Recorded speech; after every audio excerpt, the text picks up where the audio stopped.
إلى يوم اللهم إنا من نعرف بأوامرك ونعرف بنواهيك فلهم الملائكة المقربين وخلصنا من الظلمات الوهم وافتح علينا أبواب رحمتك وعلمنا أسرار حكمتك يا رب العالمين.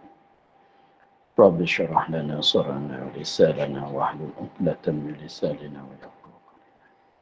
قال الشيخ المصنف تعالى نفعنا بعلومه في الدارين آمين.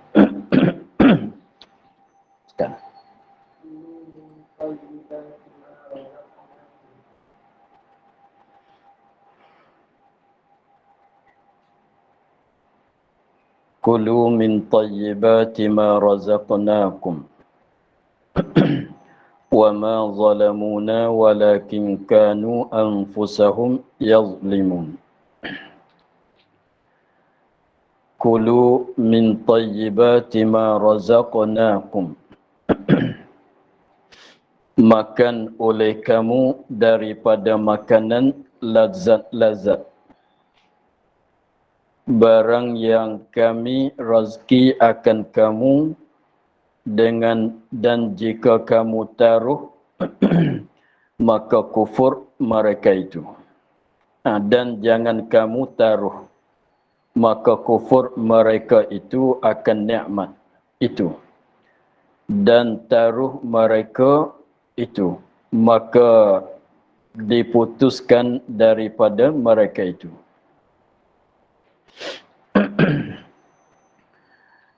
Sebelum pada ni, ketika Banu Israel duduk di dalam padang tih, maka di sananya Allah Ta'ala cerita katanya وَظَلَّلْنَا عَلَيْكُمُ الْغَمَامِ, dan telah kami payungkan atas kamu akan awan yang nipis daripada panas matahari pada padang tih. Ketika mereka duduk dalam padang tih selamanya 40 tahun, maka di sana Allah Ta'ala meneduhkan mereka dengan teduhan awan yang nipis, dan wa anzalna alaikumul manna wassalwa, dan telah kami turunkan atas kamu padanya akan man dan salwa. Jadi makanan mereka ketika mereka berada di padang tih ialah makanannya ialah al-mannu dan salwa. Maka itu saja makanan yang didatang kepada mereka itu Banu Israel ketika mereka berada di padang tih. Maka di sini Allah Ta'ala berfirman kepada mereka Banu Israel ketika mereka berada di padang tih, firman Allah Ta'ala terhadap mereka katanya kulu min tayyibati ma razaqnakum, dan makan oleh kamu daripada makanan yang lazat-lazat, yang sedap-sedap. Dikarenakan makanan yang sedap di sini ialah al-mannu dan as-salwa. Sebab ketika tu maklum bahawa mereka itu ada pada padang tih, maka makanan yang dibagi kepada mereka itu ialah al-mannu dan salwa. Maka itulah makanan yang Allah Ta'ala perintah kepada mereka untuk makan setiap harinya. Ini dia katanya kulu min tayyibati ma razaqnakum. Jadi makan oleh kamu daripada makanan yang lazat-lazat. Daripada makanan yang lazat-lazat itu terjemuh daripada min tayyibati ma razaqnakum. Daripada makanan yang lazat-lazat, barang yang kami rezekikan kamu. Jadi rezeki yang lazat, yang sedap, yang mana Allah Ta'ala jadikan rezeki untuk kamu. Ini ayat ni dia tafsir katanya tayyibat, yakni makanan yang lazat-lazat. Adapun ayat yang satu lagi kulu min tayyibati ma razaqnakum, Yang ayat satu lagi, ayat ni tidak khitab kepada Banu Israel, bahkan tuju kepada semua orang mukmin. Itu dikandaki tayyibat tu ialah makanan yang halal. Kulu min tayyibati ma razaqnakum. Apa dia selepas pada ayat yang lain satu lagi.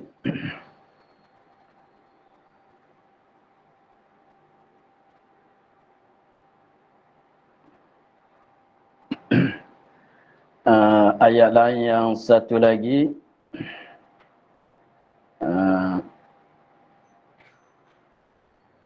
Ya.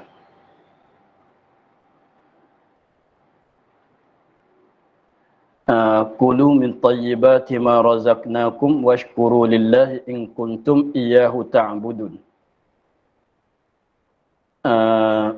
Ada ayat satu lagi, bunyiannya sama, ialah kulu min tayyibati ma razaqnakum washkuru lillahi in kuntum iyyahu ta'budun.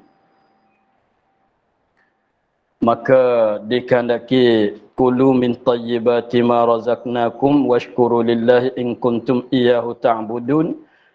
Dikandaki tayyibat di sananya pada ayat yang satu lagi itu ialah makanan yang halal. Makanan yang halal. Kulu min tayyibati ma razaqnakum, makan oleh kamu daripada makanan yang halal yang mana Allah Ta'ala bagi rezeki kepada kamu. Washkuru lillah, dan hendak syukur oleh kamu akan Allah di atas nikmat Allah Ta'ala bagi makan kepada kamu. In kuntum iyyahu ta'budun, jikalau adalah kamu tu betul-betul beribadat kepada Allah Ta'ala. Adapun di ayat di sini dikandaki tayyibat tu makanan yang lazat-lazat. Adapun ayat di sana ialah dikandaki tayyibat tu ialah makanan yang halal.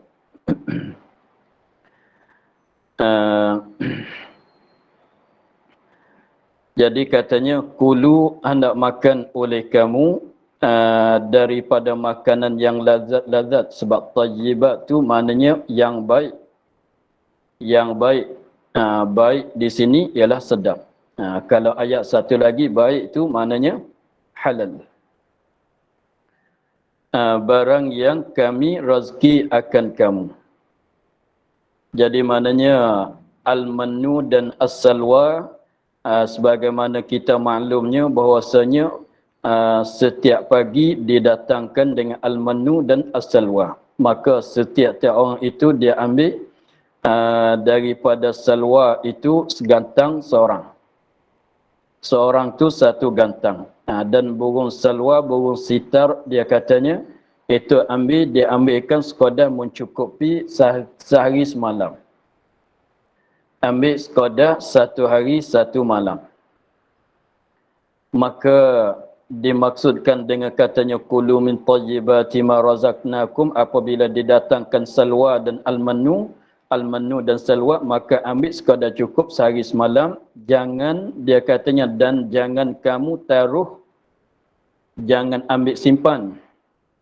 Ambil sekadar makan cukup, sekadar tu saja. Jangan ambil untuk nak jadi simpanan, jadi buat kering kemasalan. Seperti orang tua kitanya, apabila dapat ikan banyaknya, lebih pada makan tu dia buat kering, dia jemur kering, atau dia buat apa dia, pengasam. Maka di sini Allah Ta'ala suruh makan saja. Ambil makan, esok datang lain. Untuk hari ni makan, untuk hari ni, esok datang lain pula. Maka jangan kamu simpan, jangan kamu taruh buat kering kemasalan. Jangan begitu. Sekiranya itu maknanya kulu min tayyibati ma razaqnakum, kamu mesti ambil makan saja. Sebab esok akan datang lain pula. Esok datang lain pula. Makan, ambil sekadar cukup satu hari satu malam saja. Maka jangan kamu simpankan al-manu, jangan kamu simpankan as-salwa. Maka sekiranya kamu simpan, kamu taruhkan benda itu, maka kufur mereka itu akan nikmat itu. Maka kufur mereka itu akan nikmat itu. Nikmat salwa, nikmat Allah Ta'ala bagi salwa dan al-manu dan salwa itu, mereka kufur. Maknanya tidak bersyukur akan nikmat. Kufur di sini kufur nikmat. Sebab tu katanya maka kufur mereka itu akan nikmat. Dengan maknanya dan taruh mereka itu. Sebab Allah Ta'ala larang kamu jangan simpan, jangan taruh akan al-manu dan as-salwa. Maka mereka itu degil dan mereka itu degil dengan secara mereka ambil simpan juga. Maka ambil simpan tu ceritanya selepas pada ambil simpan tu maka benda itu jadi ada ulat. Jadi ada datang oleh ulat. Maka jadi rusak makanan-makanan yang disimpan. Sebab ada ulat. Macam ikan tu lah kalau kita jemur tetapi tidak masuk garam tu dia akan datang ulat lah. Maka ulat tu merosakkan makanan mereka itu. Ulat itu merosak akan makanan yang mereka itu simpan. Maka katanya maka diputuskan daripada mereka itu. Maka diputuskan daripada mereka itu, diputuskan akan makanan tadi al-manu dan as-salwa tu daripada mereka itu. Diputuskan daripada mereka itu maknanya al-manu dan as-salwa dah tak datang. Dengan sebab salah mereka Allah Ta'ala larang katanya ambil makan saja benda-benda itu jangan kamu simpan, jangan kamu ambil taruh, tetapi mereka tidak taat kepada Allah, maka mereka ambil taruh juga, ambil simpan juga sehingga makanan itu jadi bulat, jadi berulat. Maka dengan sebab itulah Allah Ta'ala memutuskan al-manu dan as-salwa ketika itu tak datang dah al-manu dan as-salwa. Diputuskan daripada mereka itu. Ini ceritanya apabila hujung-hujung mereka dekat-dekat nak keluar daripada padang teh.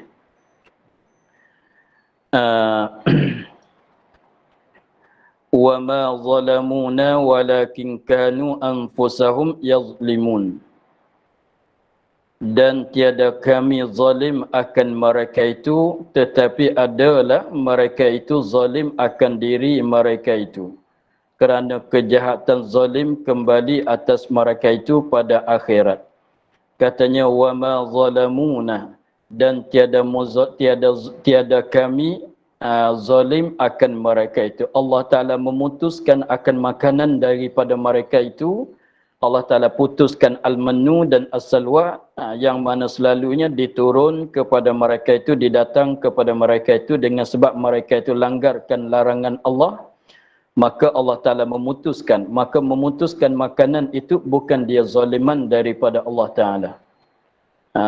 Kalau kita tengok pada zahir, kenapa Allah Ta'ala buat nyanyi kepada mereka sepatut kena hantar makanan, tetapi kenapa diputuskan makanan, maka daripada mana mereka nak makan pula. Jadi maknanya Allah Ta'ala katanya kami tak buat zalim kepada mereka. Sebabnya sekiranya kalau mereka itu patuh taat kepada Allah, Allah Ta'ala akan teruskan lagi datangkan menu dan salwa. Tetapi dengan sebab salah perantah, maka sebab diakibatkan dengan putuskan makanan itu. Maka bukanlah Allah Ta'ala buat zalim. Allah Ta'ala memutuskan makanan daripada mereka. Bukan Allah Ta'ala muzalimkan mereka itu. Tetapi walakin. Dan tetapi adalah mereka itu, Banu Israel, zalim akan diri mereka itu. Maknanya mereka buat maksiat, mereka siapa saja yang deraka kepada Allah, pada maknanya mereka muzalim, membuat nyanyai akan diri sendiri. Kenapa? Kerana kejahatan zalim kembali atas mereka itu pada akhirat. Apa dia kejahatan zalim? Ialah balasan jahat. Balasan jahat artinya azab akan kembali kena kepada mereka itu pada akhirat pula. Jadi maknanya kalau dia tidak deraka kepada Allah, kalau siapa-siapa saja tidak deraka kepada Allah, tentu sama sekali tak kena azab di akhirat.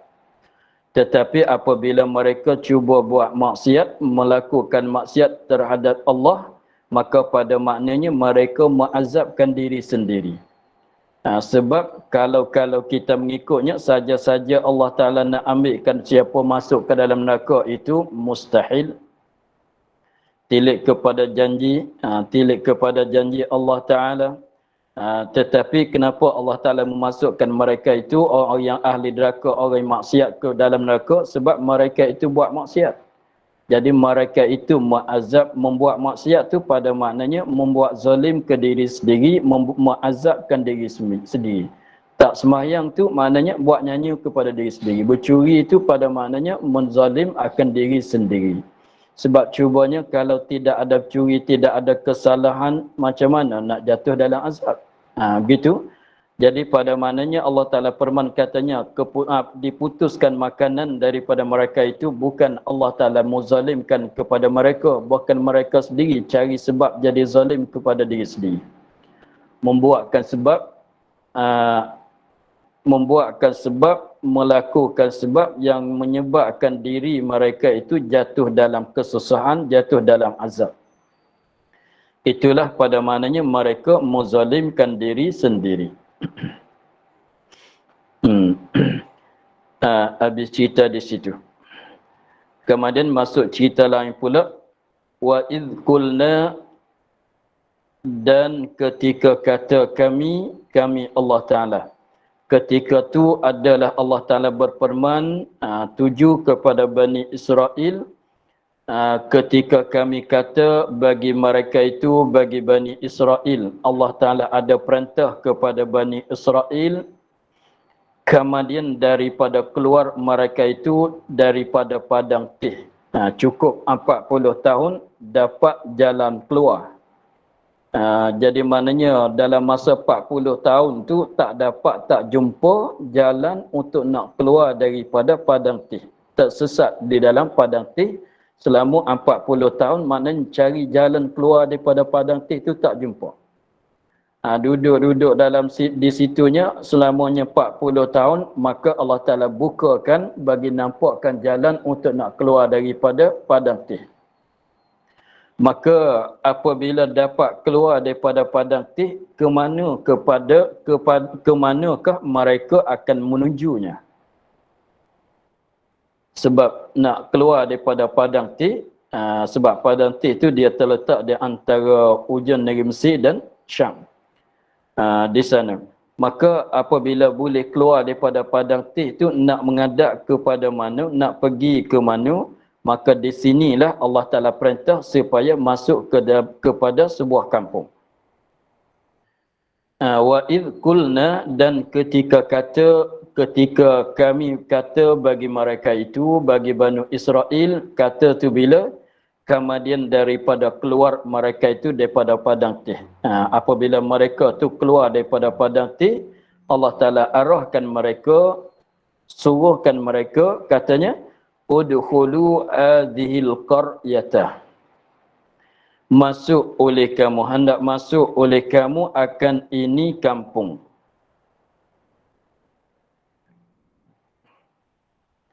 Ini kampung Qaryah. Qaryah tu kita diterjemuh kata kampung. Makna asalnya ialah tempat perhimpunan, tempat mendiami, kawasan mendiami oleh orang-orang. Jadi tempat perhimpunan akan segala rumah-rumah, akan tempat kediaman bagi manusia. Itu dikandaki dengan kampung. Kalau besar, kita panggil bandar. Kalau kecil, kita panggil dusun, panggil kampung. Tapi maksud kampung di sini ialah satu kawasan besar ataunya kecil yang jadi tempat perhimpunan manusia yang mendiami di sana, di situ. Itu dikatakan kampung, yang dimaksud kata azihil qaryata. Bukan kampung yang kita maklum sekarang dalam bahasa Melayu kita tu, bukan maksud begitu. Bukan kampung yang kita selalu faham, yang kita guna dalam bahasa Melayu tu. Kampung bukan dia bandar. Kampung tak luas. Kalau luas tu jadi negeri, jadi bandar.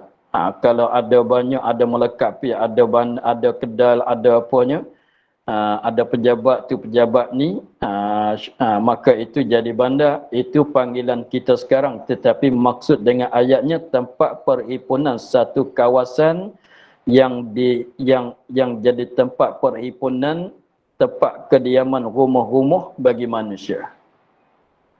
Itu dikatakan kampung. Nak jadi kecil ke, nak jadi besar ke, itu serah kepada tempat masing-masing. Tapi kita sekarang kalau kecil itu jadi kampung, apa tu kalau luas tu jadi bandar. Jadi maknanya dikandaki kampung di sininya begitulah. Kawasan yang jadi tempat perhimpunan rumah-rumah, tempat kediaman bagi manusia. Itu dikandaki kampung. Kampung di sini, mana dia kampung? Baitul Maqdis. Baitul Maqdis, mengikut setengah tafsir, dia kata dikandaki dengan kampung di sini ialah hadhil qaryata, ini kampung. Kampung mana? Ialah Baitul Maqdis, kawasan tu. Kawasan Baitul Maqdis, kawasan yang ada Baitul Maqdis sekarang. Setengah katanya atau riha. Riha. Riha artinya ariha. Riha artinya ariha. Setengah-setengah tu ada tulisan ariha. Kalau tengok di tempat di dalam Palestin sekarang dia tulis ariha.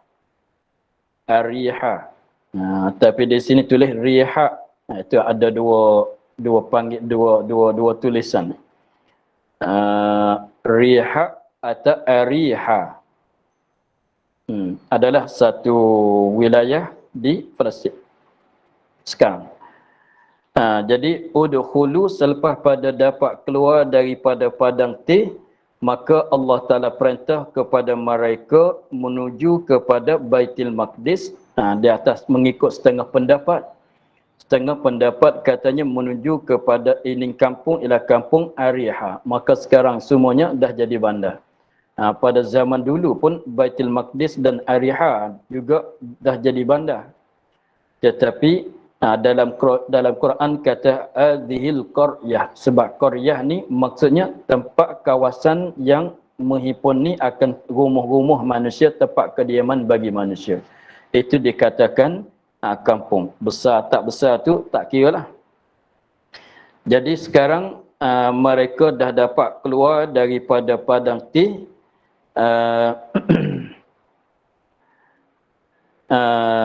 Kita maklum daripada cerita dulunya bahwasanya Nabi Musa dan Nabi Harun mereka wafat ketika di padang tih.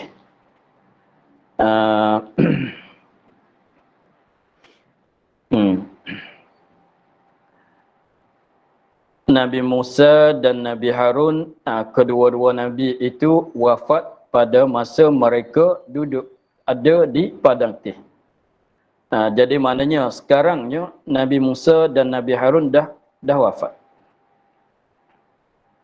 Tetapi diperintah di sini sebab selepas pada Nabi Harun dan Nabi Musa diwafat itu, maka dilatihkan jadi Nabi oleh seorang namanya Yusha' bin Nun. Jadi dialah pulanya jadi ketua bagi Bani Israel, ganti daripada Nabi Musa dan ganti daripada Nabi Harun. Maka Allah Ta'ala perintahkan kepada mereka supaya masuk kepada kawasan Baitul Maqdis. Dalam kampung tu ialah bandar Baitul Maqdis, artinya bandar Ariha. Itu mengikut khilaf ulama. Itu khilaf ulama. Yang dimaksudkan hadhil qaryah, ini kampung tu di mana? Setengah kata Baitul Maqdis, setengah kata Ariha. Fakulu minha haitsu syi'tum raghadah. Maka apabila kamu dapat masuk kepada kampung tadi, kampung Baitul Maqdis atau kampung Ariha, maka makan oleh kamu daripada kampung tadi mana tempat yang kamu kandaki. uh,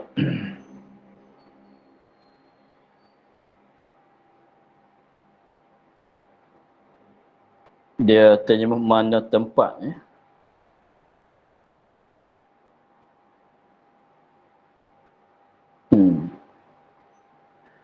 Mana tempat yang kamu kehendaki akan makanan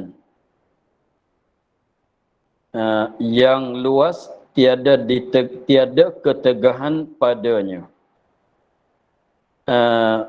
Katanya maka makan oleh kamu daripadanya, daripada kampung itu mana tempat yang kamu kehendaki. Ini mana-mana makanan yang kamu kehendak. Mana tempat yang kamu kehendaki akan makanan, maka makan oleh kamu daripadanya mana tempat yang dikehendaki. Kita wakaf di situ dulu. Maka makan oleh kamu, makan oleh kamu itu kulu, fakulu, maka makan oleh kamu itu terjemah daripada fakulu. Daripadanya itu terjemah daripada minha. Haitsu syi'tum itu diterjemah dengan kata mana tempat yang kehendaki kamu. Mana tempat yang kamu kehendaki itu terjemah daripada haitsu syi'tum. Sebab haitsu itu asal makna tempat. Haitsu makaniyah maknanya tempat. Di mana tempat sahaja kamu kehendak nak makan, makanlah. Tapi maksudnya mana-mana makanan yang kamu kehendak nak makan, makanlah. Jadi sebab sebelum pada ni kamu 40 tahun dalam keadaan makan dengan al-manu dan as-salwa. Jadi kenyang dengan al-manu, kenyang dengan as-salwa. Makanan lain daripada itu tidak ada. Jadi sekarang apabila kamu dapat keluar daripada padang tih menuju kepada kampung Baitul Maqdis atau kampung Ariha, apabila kamu berada di Baitul Maqdis, artinya ada di Ariha, maka di situ makan banyak sebab di sananya tumbuhan banyak. Tanaman tu banyak, maka ikut sukalah kamu mana makanan yang kamu suka nak makan. Nak makan gandum, nak makan roti, nak makan buah-buahan dan yang lain lagi, maka makanlah ikut suka hati kamu. Itulah mana katanya maka makan oleh kamu daripadanya mana tempat yang kamu kehendaki. Mana-mana makanan yang kamu kehendak, kamu suka, makanlah. Akan makanan yang luas, akan makanan yang luas, ini daripada makna raghadah.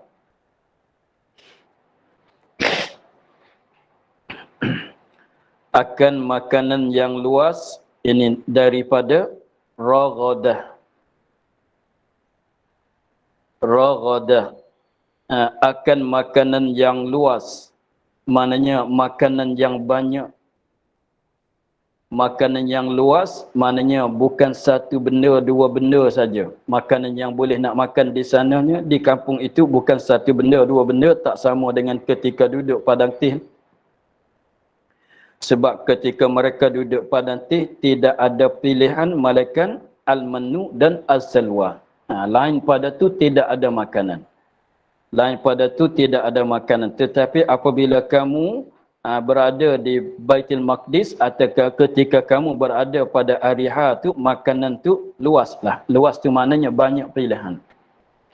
Luas, bukan luas kawasan tu, tidak. Luas tu maknanya banyak pilihan. Makan nasi pun boleh, nak makan roti pun boleh, nak makan buah tu buah ni pun boleh, sayuran itu sayuran ini pun boleh. Ikut suka hatilah. Apa mana makan yang luas, tiada tegahan padanya pada makanan. Itu maksudnya. Apa maksud makanan yang luas? Tiada tegahan padanya pada makanan. Maknanya tidak ada larangan, asalkan makanan itu tidak mudarat kepada badan, boleh makan kesemuanya. Nak makan roti selama 40 tahun tak pernah jumpa dengan roti ke, masalah nak makankan buah-buahan selama mana 40 tahun tak jumpa dengan tumbuhan, dengan buah-buahan. nak makan sayuran itu sayuran ini, sebab mereka dah lama tak jumpa dengan sayuran, maka makanlah. Bebas, dibebaskan, diluaskan.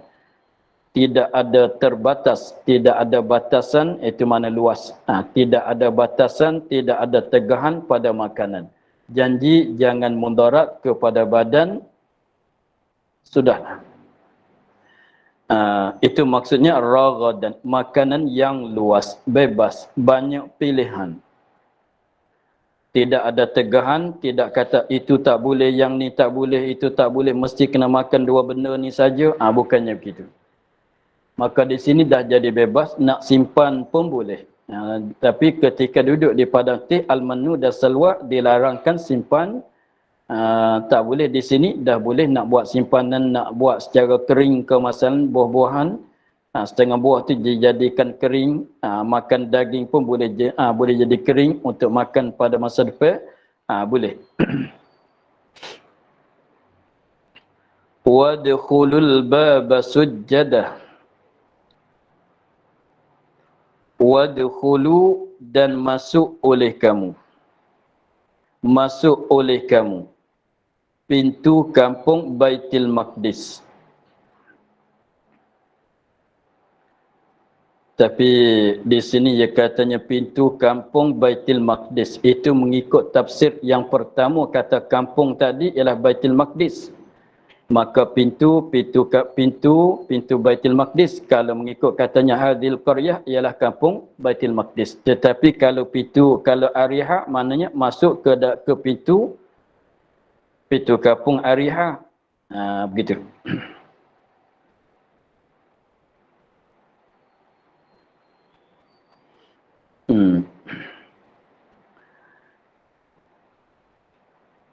Kita tengok dulu.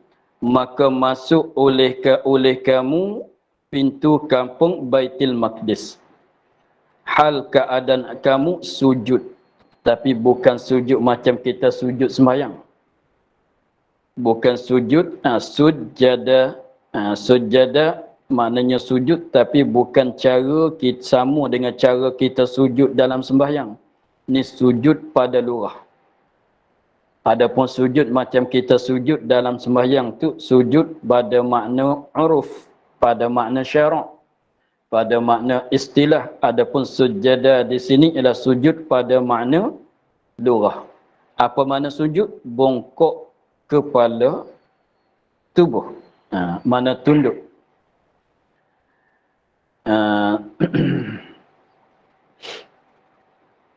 Bongkok, tunduklah. Kepala tubuh. Jadi jangan berdiri betul lah. Jangan berdiri betul ketika masuk, ikut itu kampung Baitul Maqdis, maka kamu kena bongkokkan kepala kamu. Tundukkan kepala kamu.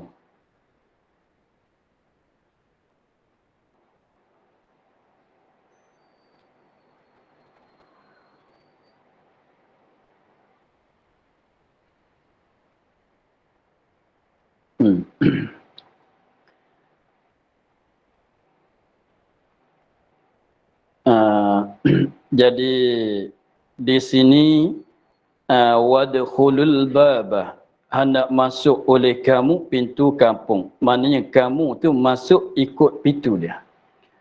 Pintu tu macam pintu nak masuk suatu kampung, ada pintu dia. Pintu kampung. Kalau kita dia ini kembali pada dua tafsir tadi yang dikehendaki dengan apa dia? Dhil qaryah. Kalau mengikut tafsir yang pertama, ini kampung ialah kampung hadhil qaryah, ini kampung ialah Baitul Maqdis. Maka kalau orang pernah pergi sana, pada kawasan Baitul Maqdis, dia ada suatu pintu namanya pintu Babu Hittah. Kalau orang pernah pergi sana, ada suatu pintu dinamakan pintu Hittah. Maka disuruh masuk ikut melalui pintu itu. Kalau orang pernah pergi sana, ada suatu pintu namanya pintu Hittah. maka disuruh diperintahkan masuk kepada kawasan kampung Baitul Maqdis melalui pintu Hittah. Dan masuk dalam kawasan Baitul Maqdis ikut pintu, jangan masuk ikut jalanan, masuk ikut pintu dia, pintu kampung. Dan ketika kamu masuk tu bongkokkan kepala, bukan sampai ke sampai rokok, tak sampai rokok, tapi kita tundukkan kepala, bukan macam kita rokok, bukan macam kita rokok dalam sembahyang dan sujud dalam sembahyang, mana tu menunduk. Itu nak kepada rupanya apa dia? Tawadhu. Masuk kamu kepada Baitul Maqdis, jangan buasa hebat ke diri.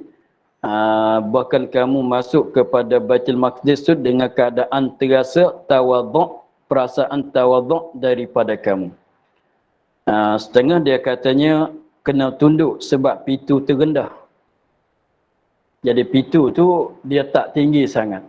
Apabila nak masuk tu kena menunduk. Sebab pintu kalau kita ni kepala, kalau kita ni kepala, kalau masuk tu tak menunduk, dia akan akan belaga, maka kena menunduk baru boleh masuk. Setengah katanya begitu. Tapi yang setengah katanya maksud dengan katanya sujud-sujud di sini menunduk kepala, bongkokkan kepala, maksudnya bertawadhu, merendahkan diri. Jadi maksudnya kalau masuk, kalau mengikut kaum yang mengatakan masuk pada Baitul Maqdis, maka masuk ikut pintu yang namanya Hittah, sebab ada satu pintu tu saja. Tetapi kalau kita mengikut tafsir yang kedua, hadhil qaryah, itu ialah kampung Riha, artinya Ariha. Maka di kampung di bandar Ariha tu ada banyak pintu. Pintu nak masuk ke kampung, ke kawasan Ariha tu ada banyak pintu.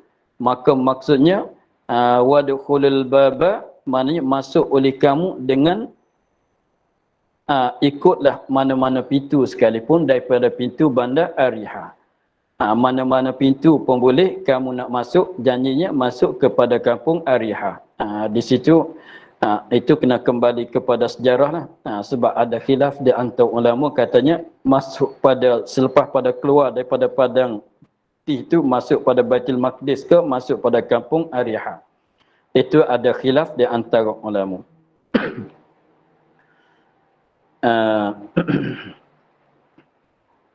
Wa qulu hittatun naghfir lakum khatayakum, dan kata oleh kamu, Tuhan ampun dosa.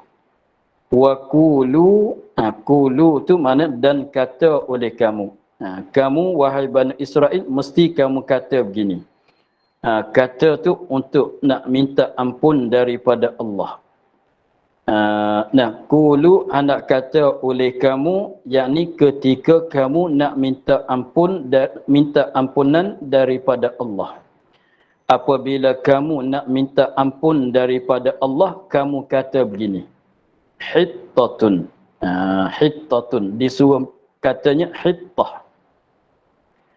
Apabila kamu nak minta ampun daripada Allah, kamu kata begini. Hittah. Pendek-pendeknya Hittah. Macam kita lah, kalau ada tersalah dengan siapa, kita pun kata maaf. Maaf. Maaf. Begitulah kalau nak minta lalu jalan, maaf.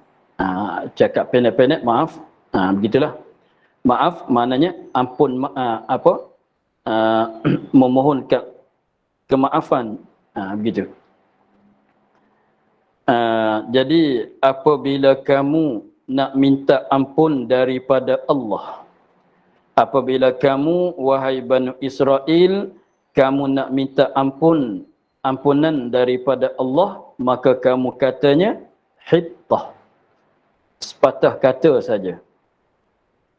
Kamu kata Hittah. Tapi Hittah itu apa maknanya?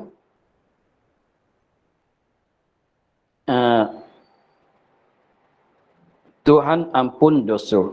Itu makna dia. Sebab tengok terjemahan dia. Wa qulu dan kata oleh kamu. Itu mana qulu. Hittatun mana Tuhan ampun dosa.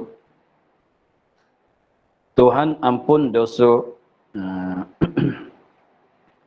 Hittah maknanya Tuhan ampun dosa. Itu makna maksud dengan kata hittah.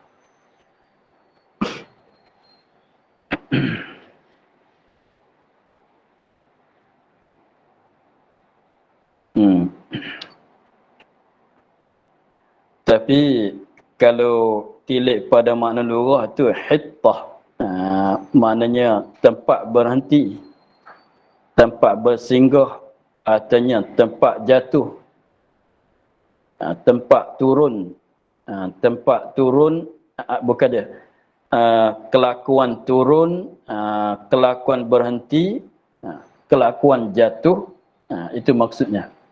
Tapi maksudnya berhenti maknanya berhenti daripada berdosa. Jatuh daripada dosa, mana lepas daripada dosa lah. Apabila Allah Ta'ala ampun, lepas daripada dosa. Jadi maknanya hittatun tu ialah perkataan yang diguna, yang dikata untuk nak minta ampun daripada Allah. Apabila seolah katanya, apabila kamu ada nak minta ampun daripada Allah, kamu katalah hittah. Apa maksud dengan hittah? Tuhan ampun dosa. Begitu. Itu mana katanya qulu hittatun. Jadi kamu apabila adalah kamu ingin nak minta ampun, nak minta ampunan daripada Allah akan dosa-dosa kamu, maka kamu kata begini. Kata begini. Kata macam mana? Kata hittah. Kemudian kata hittah. Hittah itu apa makna kalau tilik pada bahasa Melayu kita? Tuhan ampun dosa. Makna yang dimaksud. Bukan makna mengikut lurahnya. Mengikut makna maksud yang disuruh katanya, Tuhan ampun dosa. Maksudnya begitu. Apabila kamu kata, apabila kamu berdosa, kamu nak minta ampunan daripada Allah, kamu kata hittah. Maknanya, Tuhan ampun dosa.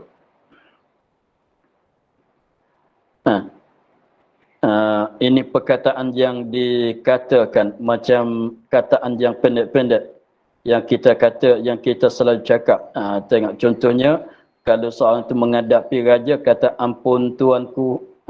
Begitulah contohnya, ampun tuanku. Jadi tak panjanglah cakapannya apabila kita mengajak kepada umpama raja ke masalah, kita kata terhadap dia ampun tuanku. Begitulah soalnya, nak bandingkan. Apabila kamu kata hittatun, fa Allah Ta'ala naghfir lakum khatayakum. Nescaya kami ampunkan bagi kamu akan segala dosa kamu. Nescaya kami ampunkan, kami Allah Ta'ala, nescaya kami Allah Ta'ala ampunkan bagi kamu yang kamu kata hittah tadi akan segala dosa kamu. Sebab tu yang katanya tadi, perkataan hittah tu dikata ketika nak minta ampunkan dosa daripada Allah. Apabila mereka itulah, mereka itu Banu Israel, ni duk cerita pasal Banu Israel, bukan duk suruh kita katanya kita kata hittah sekarang. Ini duk cerita Allah Ta'ala perintah kepada Banu Israel, apabila Banu Israel nak minta ampun daripada Allah, Banu Israel disuruh kata hittah. Kita sekarang tidak ada begini. Kita sekarang tak ada begitu. Kalau ada pun astaghfirullah, itu adalah astaghfirullah, itu adalah kita sekarangnya. Tapi perkataan hittah tidak diguna pada syariat kita. Ini cakap pasal Banu Israel, jangan terlupa asal, sebab kita ceritanya kita Banu Israel. Jadi Banu Israel itulah apabila mereka nak minta ampunan daripada Allah, Allah Ta'ala suruh mereka kata hittah. Maka apabila mereka kata hittah itu, maka tentulah Allah Ta'ala mengampunkan dosa mereka. Itu mana katanya naghfir lakum khatayakum. Nascaya, jawab amar dia panggil. Nascaya kami ampun bagi kamu akan segala dosa kamu. Allah Ta'ala ampun. Sebab itu perkataan yang digunakan untuk nak minta ampun. Perkataan yang dikata ketika nak minta ampun. Apabila kata hittatun, hittah, tentulah Allah Ta'ala mengampunkan dosa mereka. Wasanazidul muhsinin. Wasanazidul muhsinin, dan lagi kami tambah akan segala orang yang berbuat baik, kebajikan itu akan pahala di dalam syurga.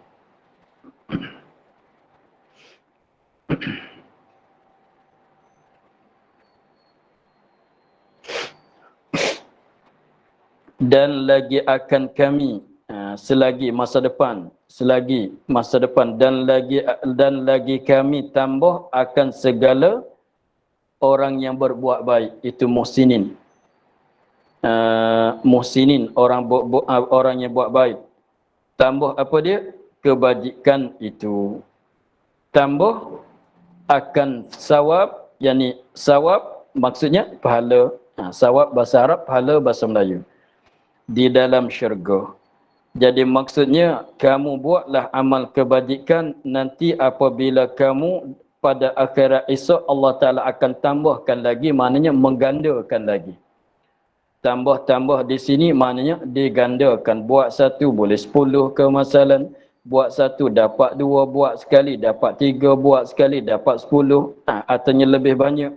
Itu mana dan lagi kami tambah akan segala ni, tambah bagi orang yang buat baik. Orang yang buat baik itu tambah apa? Tambahkan pahala ke bagi mereka, tambahkan balasan baik kepada mereka di dalam syurga. Jadi maksudnya bagi orang-orang yang berbuat baik, al-muhsinin tu di akhirat esok Allah Taala akan nambahkan, akan gandakan akan amalan mereka, akan amalan kebajikan mereka. Sepatutnya pahala dapat 10, Allah Ta'ala gandakan jadi 20. Sepatutnya dapat pahala 100, Allah Ta'ala gandakan, bagi tambah, Allah Ta'ala bagi 200. Masalahnya begitulah. Itu maksudnya, dan lagi kami tambah, jadi lagi mana? Selagi masa depan. Lagi akan datang apabila kamu berada di dalam akhirat nanti, maka Allah Ta'ala akan tambah, Allah Ta'ala akan gandakan pahala-pahala kamu. Dengan sebab ganda itulah kamu masuk dalam syurga. Sepatutnya taraf ni, tetapi Allah Ta'ala bagi lebih pada itu lagi. Sepatutnya dapat 100, tapi Allah Ta'ala tak bagi 100, Allah Ta'ala bagi 200, 300. Lebih banyak daripada kamu yang buat.